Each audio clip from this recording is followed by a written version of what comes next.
Welcome to Suman TV. నేను మీ నవీన్. ప్రస్తుతం నేను ట్రీట్మెంట్ రేంజ్ హాస్పిటల్లో ఉన్నాను. మనతో ఉన్నారు ప్రముఖ laparoscopic and laser surgeon doctor Kareddy Sridhar Reddy గారు. హాయ్ సార్, నమస్తే అండి. సార్, చాలా మంది ఒక ఫోబియా ఉంటుంది, అంటే మేము మా ఇంటి బాత్రూంలోనే మోషన్కి వెళ్తాము, బయట అయితే వెళ్ళము అని మోషన్ ఆపుకుంటూ ఉంటారు. సో అట్లా ఆపుకోవడం వల్ల కూడా పైల్స్ వచ్చే అవకాశం ఉంది అని చెప్పి ఒక ఆర్టికల్ చదివాను సార్. పైల్స్ మాత్రమే కాదు, ఇంకా దాని రిలేటెడ్ చాలా ప్రాబ్లమ్స్ వస్తాయి నవీన్ అని చెప్పి మీరు ఆఫ్ ది రికార్డ్ అన్నారు.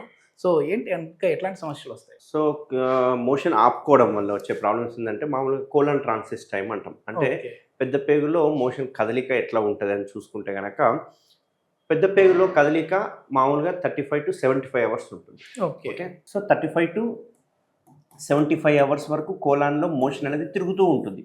అంటే అట్లా లెక్క చూసుకుంటే ఒక 2 రోజుల వరకు మోషన్ పోకపోయినా ఏం ప్రాబ్లం ఉండదు. ఓకేనా? ఎందుకంటే చాలా మంది ఈ రోజు మోషన్ పోకపోతే ఇక నాకు కాన్స్టిపేషన్ వచ్చింది, నాకు పైల్స్ వచ్చేసినాయి అని చెప్తుంటారు. బట్ యూజువల్గా చూసుకుంటే కనుక ఒక 2 నుంచి 3 రోజుల వరకు కూడా, ఎందుకంటే ట్రాన్సిస్ టైం ఒకవేళ తక్కువ ఉందనుకోండి స్లోగా మోషన్ బయటకు వెళ్తుంటుంది.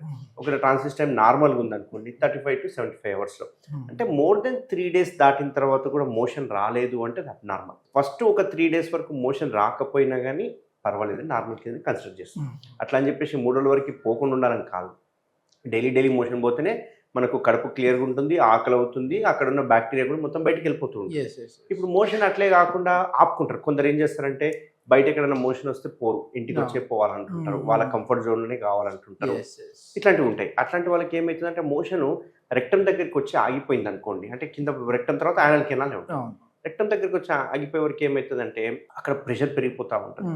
ప్రెషర్ పెరిగిపోవడం వల్ల ఏమవుతుంది, అక్కడ ఉన్న చిన్న చిన్న యానల్ గ్లాండ్స్ కానీ లేకపోతే యానల్ గ్లాండ్స్ అంటే యానల్ కెనాల్ చుట్టూ ఉండే రక్తనాళాలు కావచ్చు, ఒక ప్రెషర్కి లోనైపోయి మెల్లగా ఉబ్బడం స్టార్ట్ అవ్వడము, అక్కడ ఉన్న చీలికలు ఏర్పడడం, ఇట్లాంటివి స్టార్ట్ అవుతుంది. ఇంకా కొందరు ఏం చేస్తారంటే మోషన్ని ఆపుకుంటారు. 1-2 రోజులైనా కానీ బయటికి వెళ్తున్నారు. ఇప్పుడు ఫ్లైట్ జర్నీ ఉంది, యూఎస్కో ఎక్కడికి వెళ్తున్నారు, ఒక 17-18 అవర్స్ జర్నీ ఉంటుంది, 20 అవర్స్ జర్నీ ఉంటుంది, వాళ్ళు ఆపుకుంటారు. ఫ్లైట్లో పోవడానికి ఇష్టపడిపోయి ఆపుకునేసరికి ఏమవుతుందంటే అందులో ఉన్న వాటర్, బాడీకి కావాల్సిన వాటర్ని అబ్జర్వ్ చేసుకుంటారు. అబ్జర్వ్ చేసుకోవడం వల్ల మోషన్ అనేది హార్డ్గా ఫామ్ అవుతుంది. ఇట్లా హార్డ్గా ఫామ్ అయినప్పుడు వాళ్ళు నెక్స్ట్ డే మోషన్కి వెళ్ళినప్పుడు ఆ ఏరియాలో చీలిపోవడము, చిట్లిపోవడము, రక్తం గారడము, అక్కడ ఉన్న ఏరియాలో ఉండే యానల్ గ్లాండ్స్ బ్లాక్ అయిపోవడము, ఫిస్టులాలు ఫామ్ అవ్వడము, యానల్ యాబ్సెస్ అంటే పెరియానల్ యాబ్సెస్ ఫామ్ అవ్వడం, ఇట్లాంటివన్నీ చూస్తుంటాం. సో మోషన్ యూజువల్గా ఏంది అంటే ఆపుకోకూడదు, ఎప్పుడు వస్తే అప్పుడు వెళ్ళిపోవాలి.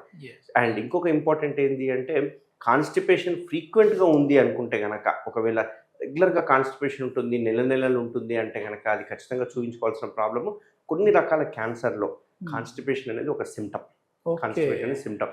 చాలా మంది ఏంటంటే నాకు 3 రోజులు ఏదో ఫుడ్ తిన్నాను కాబట్టి నాకు ఏదో ప్రాబ్లంతో కాన్స్టిపేషన్ ఏంది అంటారు. కానీ కొన్నిసార్లు కోలాన్ క్యాన్సర్స్ కనుక ఉంటే కనుక, ఇట్లాంటి వాళ్ళు కూడా మనకు ఓవేరియన్ క్యాన్సర్స్ కానీ ఇట్లాంటివి ఉంటే కాన్స్టిపేషన్ అనేది కూడా ఒక ఇండికేషన్, ఒక క్యాన్సర్ వచ్చిన దానికి ఇండికేషన్. అంటే ఒట్టి కాన్స్టిపేషనే కాదు, డయేరియా కూడా. కొన్నిసార్లు డయేరియా వచ్చి కాన్స్టిపేషన్ వస్తుంటుంది, అట్లా మిక్స్డ్గా ఉంటుంది. అట్లా ఉంటే కూడా మనం కొంచెం వరకు కోలాన్ క్యాన్సర్స్ని సస్పెక్ట్ చేస్తాము. ఒకవేళ ఫ్యామిలీ హిస్టరీ ఉంటే కూడా ఖచ్చితంగా కొలనోస్కోపీ ఇట్లాంటివి చేస్తాం. మొత్తానికి ఇప్పుడు మామూలుగా ఆపుకోవడం ఒకటే కాదు, ఎక్కువ వెళ్ళినా కూడా డేంజర్ కిందకే తీసుకోవాలి. ఇప్పుడు ఇంప్లిమెంటరీ 2-3 సార్లు, నేను రోజుకు 2-3 సార్లు పోతే హెల్దీ అనుకుంటా ఉంటారు, అది కూడా డేంజర్.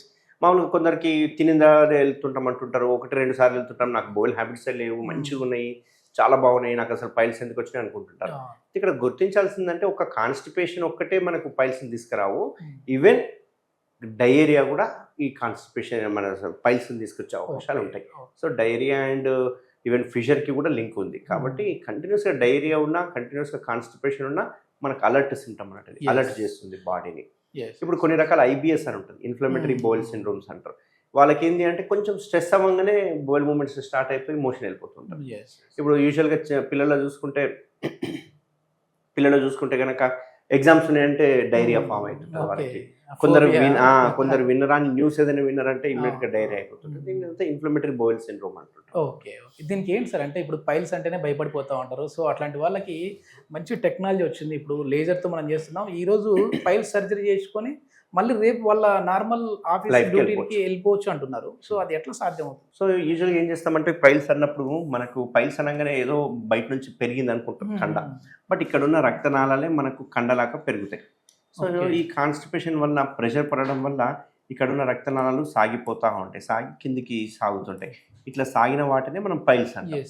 అందరు ఏం చేస్తారు, కోత పెట్టేసేసి పైల్స్ని తీసేసేస్తారు. దీనివల్ల ఏంది అంటే విపరీతమైన పెయిన్ ఉంటుంది, బ్లడ్ ఎక్కువ లాస్ అవుతుంటుంది, అండ్ డ్రెస్సింగ్ చేయించుకోవాలి. కొన్నిసార్లు ఇట్లా 2 కంటే 3 కంటే ఎక్కువ తీసేస్తే ఈ మోషన్ పోయే ద్వారం కూడా దగ్గరికి అయిపోతుంది, యానల్ కెనాల్ స్టెనోసిస్ అంటుంటాం. మన లేజర్లో మనం ఏం చేస్తామంటే వెనకాల నుంచి పోయి ఈ రక్తనాళాలకి ఏదైతే బ్లడ్ సప్లై చేస్తుందో వాటిని కాల్చేసేస్తాం. కాల్చేయడంతో ఏమవుతుంది, ఇందులో ఉండే రక్తనాళాలే కాబట్టి అవి స్ట్రింక్ అయిపోవడం స్టార్ట్ అవుతుంది.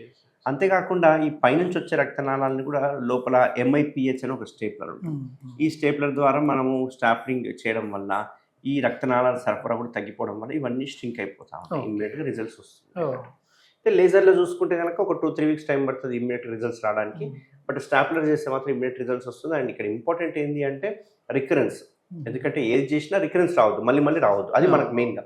సో పేషెంట్కి ఏ రకంగా బెనిఫిట్ చేయొచ్చు అంటే కనుక లేజర్ కమ్ స్టాప్లర్ 2 చేస్తే కనుక, సో స్టాప్లర్ కమ్ ఈ లేజర్ 2 చేస్తే కనుక వీళ్ళకు రికరెన్స్ వచ్చే అవకాశాలు చాలా నెగ్లిజిబుల్ అమౌంట్లో ఉంటాయి. అయితే రావు అని చెప్పము, వచ్చే అవకాశం ఉంటుంది. ఎందుకంటే ఇవి నథింగ్ బట్ రక్తనాళాలు, ఎక్కడైనా పెరగచ్చు. బట్ రాకుండా ఉండాలంటే కొంచెం జాగ్రత్తలు తీసుకుంటే కనుక లైఫ్ లాంగ్ దీన్ని అవాయిడ్ చేయొచ్చు. ఈ లేజర్ కమ్ స్టాప్లర్ చేయడం వల్ల కంప్లీట్గా పైల్స్ని అవాయిడ్ చేయొచ్చు. ఓకే, అంటే మామూలుగా ఇప్పుడు ఒకసారి మేము సర్జరీ చేయించుకున్నాం కదా, మళ్ళీ లైఫ్లో రాదు అని వాళ్ళ కాన్ఫిడెన్స్ ఉంటుందా, లేదంటే మళ్ళీ వాళ్ళు తీసుకునే ఫుడ్ వల్ల వచ్చే అవకాశం ఉంటుందా సార్? 90% కాన్ఫిడెన్స్ పెట్టుకోవచ్చు. 10% మీ లైఫ్ స్టైల్ మాడిఫికేషన్ చాలా ఇంపార్టెంట్. 90% స్టాప్లర్ కొట్టిన తర్వాత పైల్స్ వచ్చే అవకాశం చాలా తక్కువ. ఓకే, ఇప్పుడు మళ్ళీ వాళ్ళు ఏదన్నా బైక్ డ్రైవ్ చేయాలన్నా ఈ లేజర్ సర్జరీ అయిన తర్వాత హ్యాపీగా చేయొచ్చా? ఈ లేజర్ కానీ స్టాప్లర్ సర్జరీ చేసామనుకోండి, ఈరోజు చేస్తామంటే రేపు డిశ్చార్జ్ చేస్తాము, ఎల్లుండి నుంచి వాళ్ళ ఆఫీస్ పనులు కాదు అన్ని పనులు చేసుకోవచ్చు.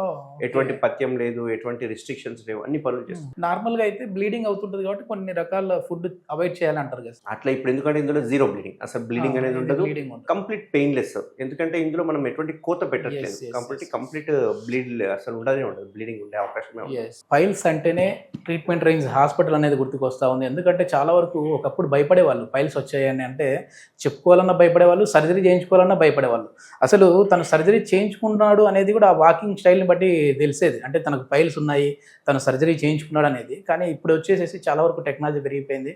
సో ఏదైనా ఇట్లాంటి పైల్స్ సమస్యలతో బాధపడే వాళ్ళు ఉంటే ట్రీట్మెంట్ రేంజ్ హాస్పిటల్లో అత్యాధునిక టెక్నాలజీ యూజ్ చేసేసి కారెడ్డి శ్రీధర్ రెడ్డి గారు అయితే మంచి ట్రీట్మెంట్ అయితే అందిస్తూ ఉన్నారు. సో ఫర్దర్ ఇన్ఫర్మేషన్ కోసం ఇక్కడ కాంటాక్ట్ నెంబర్ ప్రొవైడ్ చేస్తా ఉన్నా, మీరు హాస్పిటల్ వారితో మాట్లాడచ్చు. Thank you sir. Thank you.